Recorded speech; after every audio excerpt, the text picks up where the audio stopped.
So finally, after everything, this is the finished product of the cardboard Mandalorian helmet.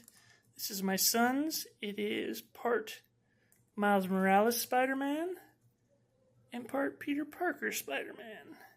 It was a lot of fun building this and painting it together.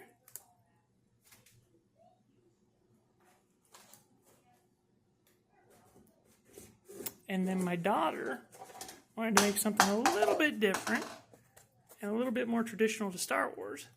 So she made a Bo-Katan helmet and did a beautiful job on the painting. Now, we can probably go back and put another coat on these, but again, they're just cardboard and we use Crayola paint to put the finishing touches on it. I didn't know what I was going to use, but we finally used that. And I think they turned out real well for what they are.